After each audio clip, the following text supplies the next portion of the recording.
Right now, you're feeling a bit like this. Tumbling down the rabbit hole. You say that. I can see it in your eyes. Let me tell you why you're here.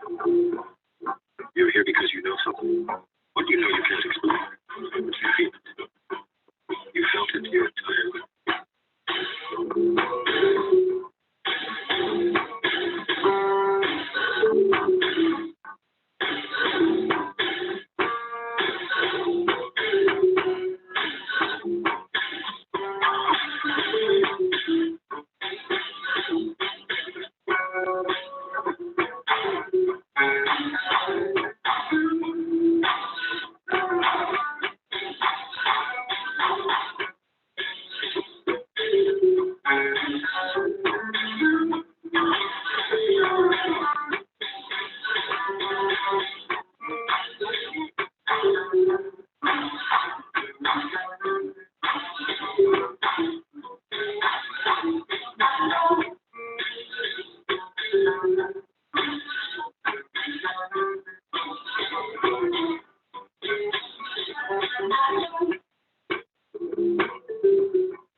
All right. Good morning, everybody. Welcome to Early Morning Crypto Talk. Bitcoin. Brandon from Los Angeles, California. Unfortunately, Facebook is not allowing me to connect this morning, so we're doing it through YouTube. Make sure you hit the thumbs up button on the YouTube like. Type in the chat box where you're listening in from. As a disclaimer, I'm not a licensed financial advisor to be giving financial advice. I read the news, give my opinion, share a suggestion, and it is up to you to make an informed, intelligent decision on which direction you want to move into. There's 4 rules I live by in the crypto space to have success. Rule number 1, education is key. Education is everything. Rule number 2, never invest money you cannot afford to lose. Rule number 3, always get a return on investment back as fast as possible. And rule number 4, where do you see yourself in 3 months, 6 months, a year from now? What are you willing to do to make that happen? Make a decision, take action, stay focused, do not get distracted. Now, following these rules is not going to guarantee you success, but it will at least minimize your risk. And that, ladies and gentlemen, is the most that we can ask for. You can see it when you look out your window or when you turn on your television. You can feel it when you go to work.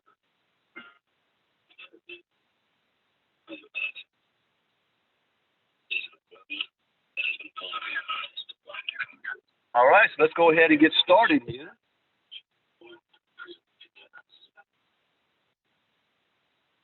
First up, we got to take a look at the market cap. It is now crossed the $280 billion range, $20 billion to go to $300 billion. That's a key measurement for myself. I'm looking at crypto being in a bull run. It is up 0.7% over the last 24 hours. Bitcoin dominance is still dropping. It is now at 63.7%. The altcoins are still on a run. We've got Bitcoin 98.18, Ethereum 22.224, Ripple's up to 27 cents. It is down 0.8% over the last 24 hours. Bitcoin Cash, Bitcoin SV had a big run. Bitcoin SV up 16.3% last 24 hours. Litecoin's up 3.4%, EOS 4.2%, Dash 4.4%. We're seeing a bit of a altcoin run, really led by Bitcoin SV, and I have not seen anything in the news to signify as to why that shot up that way. I didn't even see anything in the news this morning. But so let's take a look at some news. First up, we're going to talk about Ripple. Ripple is beating Bitcoin in 2020, but this crypto whale is still betting on Bitcoin. The CEO of crypto investment bank Galaxy Digital is clarifying his recent comments on XRP and Bitcoin. At last week's Link 2020 conference in Orlando, Florida, Mike Novogratz said he believes Bitcoin will outperform XRP by a wide margin in 2020. Now, Novogratz has released a tweet storm to explain his bearish call on the third largest cryptocurrency. He admits that Ripple's performance so far this year, along with the altcoin market at large, has taken him by surprise. At time of publishing, XRP is up 43% in 2020, while Bitcoin is up 36%. However, Novogratz says the institutional investors he's talking to remain focused on Bitcoin. This year, the broader alt market, including XRP, has outperformed Bitcoin. This has surprised me. That said, I see more and more large accounts getting educated and set up to be accumulators of Bitcoin, and believe on a risk-adjusted basis it's the best place to bet on crypto. I still believe that as well. Novogratz says Bitcoin has cemented its status in macro portfolios as a digital store of value, but investments in other cryptocurrencies are speculative in nature or venture bets. Some might be able to offer lasting value if they prove to be useful. Bitcoin has found a place as a weapon in macro portfolios as digital gold, a hard asset. All other cryptos are venture bets and will only have lasting value if they become a product that is useful. Ethereum might be the trust level people build on. If it does, it's a great bet. However, the Galaxy Digital CEO points out that both Ethereum and Ripple are still in the proving phase. I disagree.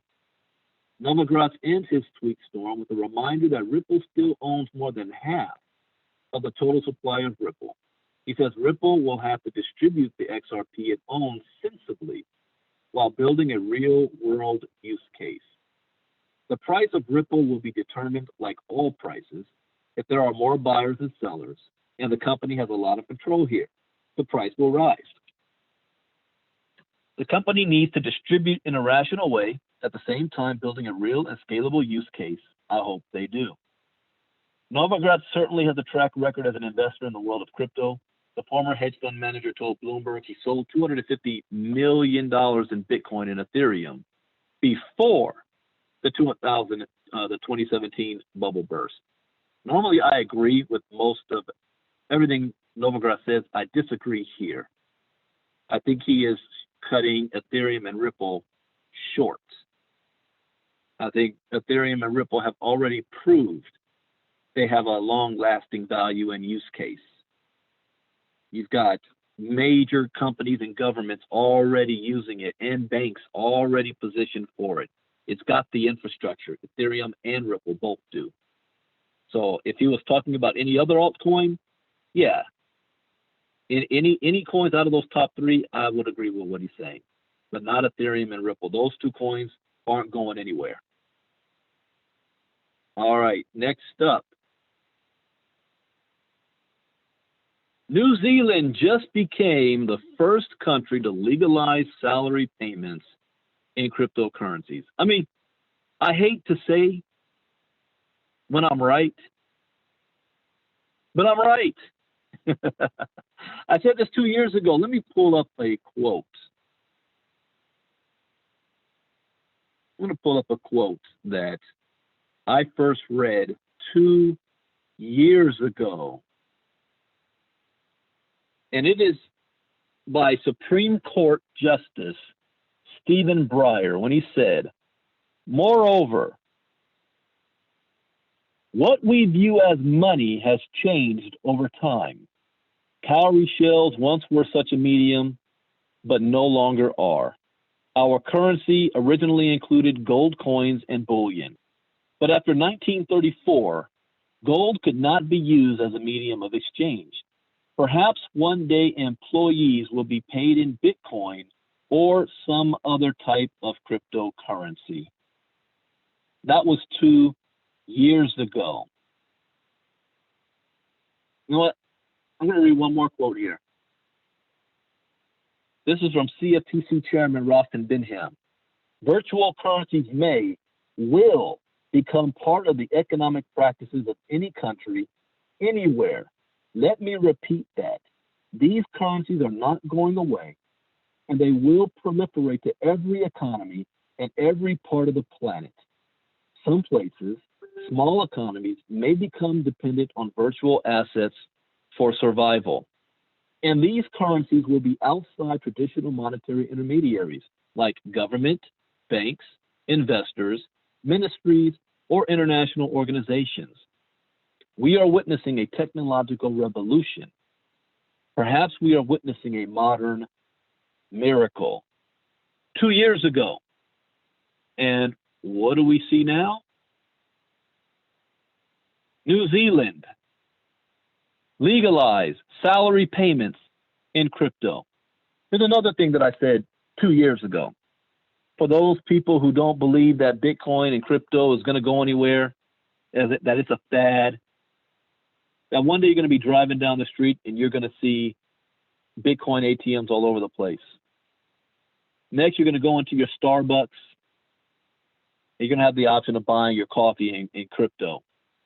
And worst of all, you're going to go into your job one day, and your boss is going to say, you need to open up a Bitcoin wallet because we're now paying you in Bitcoin for your salary.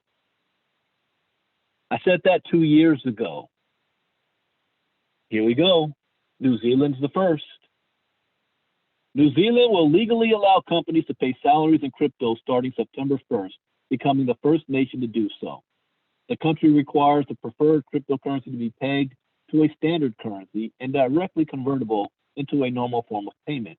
This stipulation allows Bitcoin to replace the New Zealand dollars on workers' paychecks. Companies paying workers in cryptocurrencies can deduct income tax through the country's pay-as-you-earn plan. New Zealand has become the first country to legalize cryptocurrency salaries, according to a report Monday from the Financial Times. The country's tax agency ruled salaries and wages may be paid in cryptocurrencies, so long as the preferred digital coin is pegged to at least one standard or fiat currency. New Zealand also requires that crypto choice be directly convertible into a standard form of payment. This allows Bitcoin, the world's largest crypto by market cap, to serve as a form of payment for New Zealand workers when the law goes into effect September 1st. The decision was originally filed in an August 7 note, which also detailed New Zealand's plans to allow for bonuses to be paid in crypto. The salary option will still fall under the nation's income tax scheme, and the ruling excludes self-employed workers from switching their income to cryptocurrency. The move brings the controversial digital asset further into the realm of everyday payment methods. Cryptocurrencies are relatively free of regulation, and their untrackable nature helps them grow popular with anonymous online purchases. The move serves as another step towards governments recognizing that actually people are wanting to be paid in cryptocurrencies, said Thomas Holm, a solicitor at London-based law firm Mackerel Turner Garrett.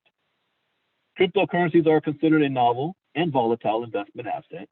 Bitcoin currently trades at a 19-month high, surging as investors flee stocks on trade war fears. It's still down about 42% from its record high price of nearly $20,000 per coin in December 2017. New Zealand's decision comes nearly 2 months after Facebook announced its own cryptocurrency named Libra, though the reveal stoked privacy concerns from investors and government officials alike. The tech giant's interest in digital currency added a new legitimacy to the technology. I'm saving this article. I said it 2 years ago, and now you're going to start to see a domino effect around the world. What nation will be next? I think it's going to be Japan. And China's doing the same thing, but they're doing it with their own digital currency. They're not actually cryptos. New Zealand's the first to actually do crypto. It's exciting news there. And the last article for today, I've got a Up to Give Academy presentation at the top of the hour. So Australia releases 52-page blockchain roadmap. Well, maybe Australia's next in line to power its future economy. So wait, what do we have? We've got Russia, China, Japan, New Zealand, and now Australia. 52-page blockchain roadmap to power its future economy. Australia is going all in on blockchain. The Australian Department of Industry today released a 52-page framework detailing how industry can drive the adoption of blockchain tech to empower the future and remain competitive. Australia joins a growing list of governments around the world that are embracing the technology to streamline processes, cut costs, reduce friction in trade and transactions, and stimulate the domestic economy. The roadmap outlines 12 main points that start with the establishment of the National Blockchain Roadmap Steering Committee and working groups that will outline blockchain use cases. Good morning, Clevie Stewart. According to the report, blockchain is often thought as being a financial services technology. Because of its association with cryptocurrencies like Bitcoin, as well as the high level of interest shown by the fintech sector, however, its application for the purpose of tracking and recording data can add value to many sectors, such as agriculture, healthcare, real estate, and retail, to name just a few. Blockchain technology is predicted to generate an annual business value of over $175 billion by 2025 and in excess of US $3 trillion by 2030. The government's investments have been improving blockchain technology, developing international standards for blockchain, and helping businesses to bring blockchain products to market. Many of these investments are described in case studies throughout this roadmap.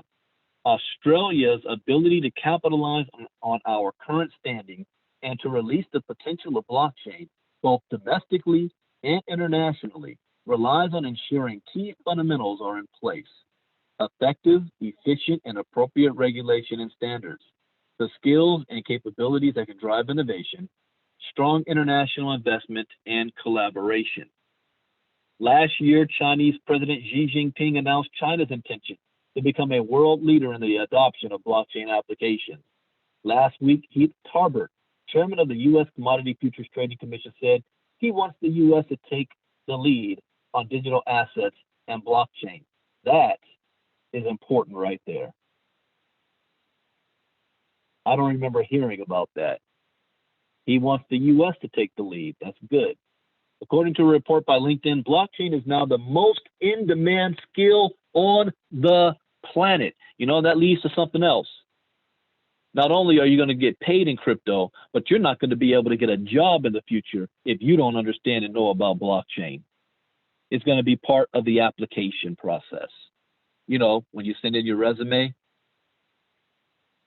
mark my words. Well, that is it, ladies and gentlemen, for Crypto Talk. I told you it was going to be short today. I've got a up-to-give presentation at the top of the hour. A lot of updates is coming this week. We've got a new incentive program in place that I'm going to talk about today. Some improvements to the way the contributions are being done is going to be happening on the 15th, countdown to our first cycle. Exciting times here. So with that, hope you guys learned something new. As always, that is a point. Sorry that we couldn't do this on Facebook Live, but every now and then it's good for me to throw this up on YouTube. See you all. That's going to be on the Up to Give presentation in 45 minutes. Bitcoin Brandon out. God bless. Bye-bye.